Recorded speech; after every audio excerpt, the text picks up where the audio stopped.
ان تمام تعریفیں اللہ تعالیٰ کے لیے ہیں، ہم اس کی حمد بجا لاتے ہیں، اسی سے مدد مانگتے ہیں اور اسی سے بخشش طلب کرتے ہیں۔ ہم اپنے نفس کی برائیوں اور برے اعمال سے اللہ تعالیٰ کی پناہ چاہتے ہیں۔ جس شخص کو اللہ تعالیٰ ہدایت دے اسے کوئی گمراہ کرنے والا نہیں، اور جسے وہ گمراہ کر دے اسے کوئی ہدایت دینے والا نہیں۔ اور میں گواہی دیتا ہوں کہ اللہ تعالیٰ کے علاوہ کوئی معبود برحق نہیں، وہ تنہا ہے، اس کا کوئی شریک نہیں۔ اور میں گواہی دیتا ہوں کہ ہمارے سردار اور ہمارے نبی محمد صلی اللہ علیہ وسلم اس کے بندے اور رسول ہیں صلی اللہ علیہ وسلم۔ اے ایمان والو، اللہ تعالیٰ سے کما حق ڈرو اور مرتے دم تک مسلمان ہی رہنا۔ اے لوگوں، اپنے پروردگار سے ڈرو جس نے تمہیں ایک جان سے پیدا کیا اور اسی سے اس کی بیوی کو پیدا کر کے ان دونوں سے بہت سے مرد اور عورتیں پھیلا دی، اور اس اللہ سے ڈرو جس کے نام پر تم ایک دوسرے سے مدد مانگتے ہو، اور رشتے ناطے توڑنے سے بھی بچو، بے شک اللہ تعالیٰ تم پر نگہبان ہے۔ اے ایمان والو، اللہ سے ڈرو اور سچی باتیں کیا کرو تاکہ اللہ تعالیٰ تمہارے کام سنوار دے اور تمہارے گناہ معاف کر دے، اور جو بھی اللہ اور اس کے رسول کی تابعداری کرے گا یقیناً اس نے بہت بڑی کامیابی سمیٹ لی۔ حمد و صلوات کے بعد مومن بھائیوں اور بہنوں، جان لیجئے کہ تقوی الہی سب سے قوی بنیادی رکن ہے، تمہاری سیرابی کا سر چشمہ اور باقی رہنے والا زاد راہ ہے۔ ارشاد باری تعالیٰ ہے، اور زاد راہ سفر کا خرچ لے لیا کرو، بے شک سب سے اچھا زاد راہ سوال سے بچنا ہے، تقوی ہے۔ اور دوسری جگہ فرمایا، بس لیکن جو حد سے بڑھ گیا اور اس نے دنیا کی زندگی کو ترجیح دی تو بے شک جہنم ہی اس کا ٹھکانہ ہے۔ اور رہا وہ جو اپنے رب کے سامنے کھڑا ہونے سے ڈر گیا اور اس نے نفس کو خواہش سے روک لیا تو بے شک جنت ہی اس کا ٹھکانہ ہے۔ مومن بھائیوں، مخلوق الہی کے سردار نبی صلی اللہ علیہ وسلم کی سیرت طیبہ ایسا سر چشمہ ہے جس پر وارد ہونے والے لوگوں کے ڈول اسے گدلا نہیں کر سکتے، اور ایسا وسیع و عریض باغ ہے جو آنے جانے والے لوگوں کی وجہ سے تنگی داماں کا شکوہ نہیں کرتا۔ ہمیں اس کے ثمرات اخذ کرنے کی کوشش کرنی چاہیے، اس کے حوض کے میٹھے اور صاف شفاف پانی سے اپنی تشنگی کو دور کرنا چاہیے، اس کی گھنی چھاؤں سے مستفید ہونا چاہیے، عمر کے ایک لمبے عرصے تک اس کے درمیان سیر و سیاحت کرنی چاہیے۔ اس حرمت والے مہینے کے تقریباً انہی دنوں میں نبی مصطفیٰ صلی اللہ علیہ وسلم نے بھی عمرے کی نیت سے خانہ کعبہ کی زیارت کے لیے رخت سفر باندھا تھا، جس سے پہلے آپ صلی اللہ علیہ وسلم نے ایک سچا خواب دیکھا تھا، اور نبیوں کا خواب چونکہ وہی ہوتا ہے، چنانچہ آپ صلی اللہ علیہ وسلم نے خواب میں دیکھا کہ آپ صلی اللہ علیہ وسلم اور آپ کے صحابہ کرام بالوں کو کٹوائے اور منڈوائے ہوئے پرامن حالت میں مسجد حرام میں داخل ہو رہے ہیں۔ تو آپ صلی اللہ علیہ وسلم نے جب صحابہ کرام کو اس بات کی نوید سنائی تو ان کی خوشی کی انتہا نہ رہی۔ عرصہ 6 سال کی طویل مفارقت کے بعد ان کے دلوں میں بیت اللہ کی زیارت کا جوش محبت اور شوق مودت انگڑائی لینے لگا۔ ماہ ذی القعدہ کے آغاز میں آپ صلی اللہ علیہ وسلم اپنے کم و بیش 1400 صحابہ کرام کے ہمراہ اپنی سواریوں پر سوار بیت اللہ شریف کا قصد کرتے ہوئے نکلے۔ اسی گھر کی جانب سواریوں کو ہانک رہے تھے اور اپنے قلبی لگاؤ والی جگہ کی طرف ذوق و شوق سے انہیں چلا رہے تھے۔ چنانچہ آپ صلی اللہ علیہ وسلم ہر چیز کو نظر انداز کرتے ہوئے سیدھا بیت اللہ کی جانب چل دیے۔ آپ صلی اللہ علیہ وسلم اور آپ کے صحابہ کرام کے پاس سوائے زاد راہ کے کوئی ہتھیار اور اسلحہ نہیں تھا۔ جب یہ قافلہ چلتا ہوا ذوالحلیفہ پہنچا تو آپ نے عمرے کا احرام پہنا، قربانی کے جانور کو ہار پہنایا، قلادہ اور ہار پہنایا، اس سے نشان زدہ کیا تاکہ دیکھنے والا سمجھ جائے کہ یہ قافلہ جنگ کے لیے نہیں بلکہ خانہ کعبہ کی زیارت کے لیے جا رہا ہے۔ چنانچہ قافلہ تیزی سے منزل کی جانب رواں رہا، سواریاں صحرا کو طے کرتی رہی۔ جب قافلہ حدیبیہ کے قریب پہنچا تو آپ صلی اللہ علیہ وسلم کی اونٹنی قصوہ بیٹھ گئی۔ صحابہ کرام کہنے لگے قصوہ اب اڑ گئی ہے، آگے نہیں جائے گی۔ تو اس پر آپ صلی اللہ علیہ وسلم نے فرمایا قصوہ اڑی نہیں اور نہ یہ اس کی عادت ہے، اسے تو اس ذات نے روک لیا ہے جس نے ہاتھیوں کے لشکر کو مکہ میں داخل ہونے سے روک لیا تھا۔ پھر آپ صلی اللہ علیہ وسلم نے فرمایا اس ذات کی قسم جس کے ہاتھ میں میری جان ہے، قریش جو بھی مطالبہ رکھیں گے جس میں اللہ تعالیٰ کے محرمات کی بڑائی ہو تو میں ان کا مطالبہ منظور کر لوں گا۔ آخر آپ صلی اللہ علیہ وسلم نے اونٹنی کو ڈانٹا تو وہ اٹھ گئی اور آپ صلی اللہ علیہ وسلم نے حدیبیہ کے آخری کنارے پر پڑاؤ ڈالا۔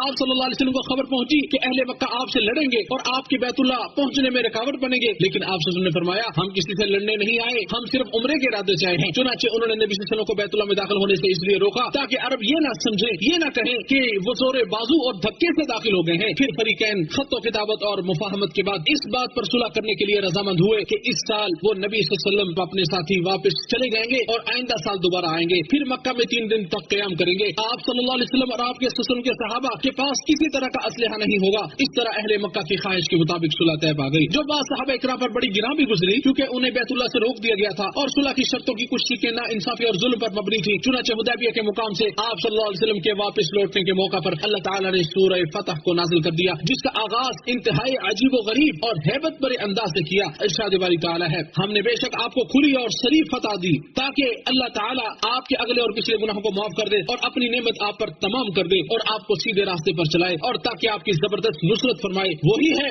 جس نے ایمان والوں کے دلوں میں سکینت نازل فرمائی تاکہ وہ اپنے ایمان کے ساتھ ایمان میں زیادہ ہو جائے۔ اور آسمانوں اور زمین کے لشکر اللہ ہی کے ہیں اور اللہ ہمیشہ سے سب کچھ جاننے والا اور کمال حکمت والا ہے۔ یہ دلوں کو کھینچنے والا حیرت انگیز روانی سے بھرپور انداز بیان تھا۔ یہ آپ صلی اللہ علیہ وسلم کی معطر و مطہر سیرت کے واقعات میں سے ایک واقعہ ہے اور آپ صلی اللہ علیہ وسلم کے پر رونق و شاداب دنوں کے واقعات میں سے ایک کی سرگزشت ہے جو اپنے اندر اس قدر سبق آموز نصیحتیں، عبرتیں اور فائدے سموئے ہوئے ہیں کہ صحیفے اور رجسٹر بھی جن کا احاطہ کرنے سے تنگ پڑ جائیں، جو حقیقت پر مبنی سنجیدہ نظر سے اس کے آثار و نقصانات کو دیکھنے کی طرف کھینچتے ہیں اور اس کی خبروں کے اثرات سے مسلسل عبرتیں اور نصیحتیں حاصل کرنے پر راغب کرتے ہیں۔ اس واقعے سے حاصل ہونے والے انہی اسباب و فوائد اور نصیحتوں میں سے ایک یہ ہے کہ بسا اوقات کسی ربانی فیصلے کو بظاہر دیکھ کر دلوں میں بے قراری اور تنگی محسوس ہوتی ہے، لیکن در حقیقت اللہ عز و جل اپنے مومن بندوں کے لیے ایسا فیصلہ کرتا ہے جس کا انجام قابل ستائش ہوتا ہے۔ پھر انسان کی محبوب چیز کے رخ زیبا سے ناپسندیدگی کا گرد و غبار چھٹ جاتا ہے اور کھٹا ٹوپ ظلمت و تاریخ کے بعد تابندہ و سہانے دن کا آغاز ہو جاتا ہے۔ اللہ عز و جل نے اس صلح کو فتح مبین قرار دیا جو بظاہر کچھ دلوں پر ناگوار اور ناپسند تھی، اور جب غور و فکر کرنے والی نگاہیں اس صلح کے ظاہر سے آگے بڑھ کر اس کی عاقبت پر غور کرتی ہیں، اس کے انجام کو دیکھتی ہیں اور انسان اس کی غرض و غایت پر اپنی بصیرت افروز نگاہ ڈالتا ہے، تو اب ہمارے رب کی اس کلام کی صداقت پر اس کا یقین مزید پختہ ہو جاتا ہے، جس کا تذکرہ کرتے ہوئے اللہ تعالیٰ نے اپنی محکم کتاب میں فرمایا تو ہو سکتا ہے کہ تمہیں ایک چیز ناپسند ہو اور اللہ نے اس میں تمہارے لیے بہت سی بھلائیاں رکھی ہوں۔ برا بن عازب رضی اللہ تعالیٰ عنہ سے روایت ہے، وہ فرماتے ہیں کہ تم لوگ فتح مکہ کو فتح شمار کرتے ہو، اور واقعی فتح مکہ ایک فتح تھی، لیکن ہم حدیبیہ کے دن بیت رضوان کو اصل فتح شمار کرتے ہیں۔ اور امام زہری رحمہ اللہ فرماتے ہیں اسلام میں صلح حدیبیہ سے قبل کوئی فتح حاصل نہیں ہوئی، جب صلح ہو گئی اور سب لوگوں نے اپنے ہتھیار ڈال دیے، امن و امان کی فضا قائم ہو گئی، تو لوگ آپس میں ملنے جلنے اور گفت و شنید کرنے لگے، ان کے درمیان بحث و مناظرے کا آغاز ہو گیا، تو جو بھی عقل و شعور سے بہراور تھا جب اسے اسلام کی دعوت پیش کی گئی تو وہ اس میں داخل ہو گیا، چنانچہ اس سے پہلے اتنے لوگ حلقہ بگوش اسلام نہیں ہوئے تھے جتنے ان 2 سالوں میں ہوئے۔ ان پندوں نصائح اور نصیحتوں میں سے ایک یہ بھی ہے کہ یہ صلح اور معاہدہ اللہ عز و جل کی عظیم حکمت کا ایک عظیم مظہر اور ہمارے سردار نبی محمد صلی اللہ علیہ وسلم کی نبوت اور رسالت کی واضح دلیل تھا۔ اس کی ابتدا و انتہا دونوں حیرت انگیز اور حیران کن تھی، کیونکہ اس میں نبی کریم صلی اللہ علیہ وسلم اپنی اس طرز عمل کے خلاف چلے جو معمول کے مطابق آپ کے صحابہ آپ سے متعلق جانتے تھے، کیونکہ آپ ان جیسے ہنگامی حالات میں غور و فکر اور نظر ثانی کی غرض سے ان سے ضرور صلاح و مشورہ کیا کرتے تھے۔ اس میں جہاں امت کے لیے ایک سنت اور طریقہ کار کا اجرا تھا، وہیں پر اللہ تعالیٰ کے اس فرمان کی تعمیل بھی تھی۔ ارشاد باری تعالیٰ ہے بس آپ انہیں معاف کر دیجئے اور ان کے لیے مغفرت طلب کیجئے اور معاملات میں ان سے مشورہ طلب کیجئے۔ اور اس واقعے کے موقع پر باخبر جاننے والی ذات کی طرف سے یہ وحی نازل کی گئی کہ جس میں اس صلح کے طے شدہ معاملے کو پختہ کرنے کا حکم دیا گیا۔ پھر تاریخ اس بات کی شاہد ہے کہ کیسے اس صلح کا انجام انتہائی خوش کن ثابت ہوا اور نبی صلی اللہ علیہ وسلم اور آپ کے ساتھیوں کے حق میں پلڑا جھک گیا۔ اور اس میں ایسے لوگوں کے لیے زبردست نصیحت ہے جو صحیح اور ثابت شدہ وحی کو اپنی اس ناقص عقل کے سامنے لا کھڑا کرتے ہیں جو اس کے مقاصد اور معانی کا ادراک کرنے سے قاصر ہے، اور یہ بات انہیں معلوم ہونی چاہیے کہ انسانی عقل کا دائرہ کار محدود ہے جو کہ اس کی بشریت کا تقاضا ہے جس سے وہ آگے نہیں بڑھ سکتی۔ چنانچہ وہ لوگ جو ثابت شدہ صحیح احادیث کو رد کرتے ہیں، صحیح نصوص کو رد کرتے ہیں، در حقیقت نہ تو وہ علم والے ہیں اور نہ ہی اہل علم سے ان کا کوئی تعلق ہے، اور جو ایسی جرت رندانہ کا مرتکب ہوتا ہے وہ دراصل اپنی توہین کر رہا ہوتا ہے اور ببنگ دوہل اپنی جہالت کو عیاں کر رہا ہوتا ہے۔ اور یہ بات ارباب علم اور راسخ اہل علم کے ہاں یہ قاعدہ مسلمہ ہے کہ منقول شدہ صحیح نصوص عقل سلیم سے کبھی متعارض اور متصادم نہیں ہو سکتی۔ ان نصائح اور عبرتوں میں سے یہ بھی تھا کہ یقیناً یہ دین رحمت اور مصالحت و مفاہمت کا علمبردار ہے اور اسلامی شریعت محبت اور رواداری پر مبنی شریعت ہے۔ اس کے علاوہ امانت داری، وعدہ وفائی اور عہد و پیمان کی حفاظت اس دین کا ترہ امتیاز ہے، کیونکہ نبی صلی اللہ علیہ وسلم نے اس صلح کو قبول کرنے میں کسی قسم کی ہچکچاہٹ کا مظاہرہ نہیں کیا، جبکہ اس کی کشی کے طرفداری پر مبنی تھی، صرف اس لیے تاکہ خون کی حفاظت ہو سکے اور مصالحت ہو سکے۔ پھر آپ صلی اللہ علیہ وسلم نے اس وعدے کو بخوبی نبھایا اور پورا کیا۔ اللہ عز و جل قرآن و سنت کو میرے لیے اور آپ سب کے لیے باعث برکت بنائے، ہر طرح کی بدعات سے ہماری حفاظت فرمائے اور ہر فتنے کے شر سے ہمیں دور رکھے اور اس کے تقوی اور خشیت کو ہمارے لیے ذخیرہ اور جنت میں جانے کا سبب بنائے۔ میں نے جو کہا اپنی سنا میں اپنے لیے اور آپ سب کے لیے مغفرت طلب کرتا ہوں، آپ بھی بخشش طلب کریں، بے شک وہ بہت زیادہ رجوع کرنے والوں کو معاف کرنے والا ہے۔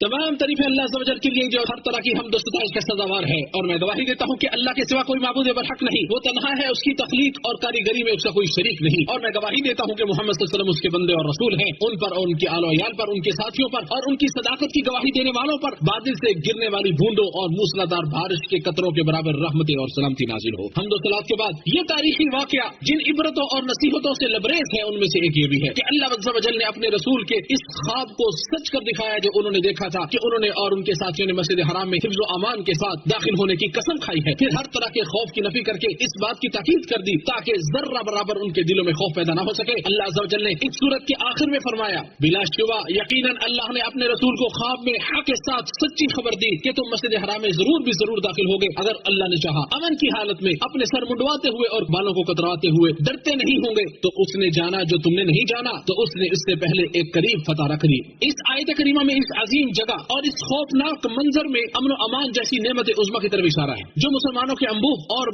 بھیڑ میں اسلام کی عظمت و جلال اور اس کے بلند و بالا اصول و نظریات کی منظر کشی کرتا ہے، جس میں جسم اور دل آپس میں ہم آہنگ ہوتے ہیں تاکہ توحید کے شعار اور خالص اللہ عز و جل کی عبودیت و بندگی کا اظہار کیا جا سکے، اور اس میں ہر طرح کے امتیازات اور فرق مٹ جائیں سوائے تقوی اور ایمانی معیار کے کسی کو کسی پر برتری اور فوقیت نہ رہے، کیونکہ اسلام کے مقاصد کی تکمیل، اس کے معاملے کی بہتری اور درستی اور اس کی غایت کی حصولیابی اسی وقت ممکن ہے جب سکون و اطمینان اور امن و امان قائم ہو، اور یہ چیز اللہ عز و جل نے مسلمانوں کے لیے آسان کر دی ہے اور اسے اس مبارک ملک میں ان کے لیے آسان بنا دیا ہے۔ چنانچہ مسلمان اپنے حج کے ارکان اور اس کے شعائر کو پورے امن و سکون اور آسودگی اور فارغ البالی کی فضا میں انجام دیتے ہیں۔ بس تمام تعریفیں اللہ تعالیٰ کے لیے ہیں جس نے اپنے بندوں پر انعام و احسان کیے ہیں، ایسی حمد و ثنا جس سے ہمارا پروردگار راضی و خوش ہو جائے۔ مومن بھائیوں اور بہنوں، آج کے دن کائنات کے سب سے بہترین فرد اور مخلوق کے سردار صلی اللہ علیہ وسلم پر درود پڑھنا مستحب ہے، چنانچہ نبی صلی اللہ علیہ وسلم نے فرمایا یقیناً تمہارے دنوں میں سے افضل دن جمعہ ہے، اس میں آدم علیہ السلام پیدا ہوئے، اسی دن فوت ہوئے، اسی دن سور پھونکا جائے گا، اسی دن بے ہوشی ہوگی، بس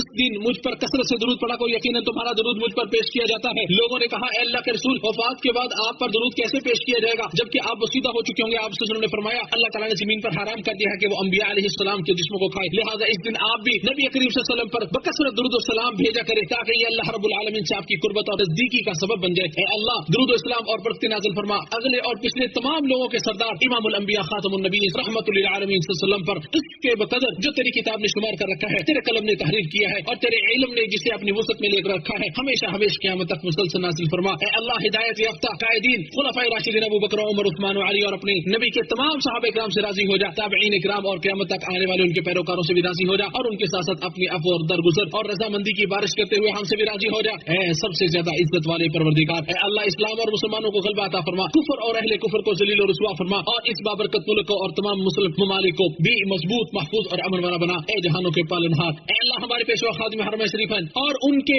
ولی عہد کو اسلام اور مسلمانوں کی عزت والے اور ایسے کاموں کی توفیق عطا فرما جن میں بندوں اور ملک کے لیے دین و دنیا کی بھلائی ہو۔ اللہ کے بندوں، اللہ کا شکر ادا کرو، اس کے فضل و کرم کو طلب کرو، اس کی اطاعت و فرمانبرداری کر کے اس کی نعمتوں کی حفاظت کرو، چمٹ کر اور جم کر اس سے دعا کرو، اس کا ذکر کرو۔ ہمارا پروردگار عزت والا ہے، ان تمام باتوں سے پاک ہے جو کافر اس کی شان میں کہتے ہیں، اور رسولوں پر سلامتی ہو اور سب تعریفیں اللہ عز و جل کے لیے ہے جو تمام جہالوں کا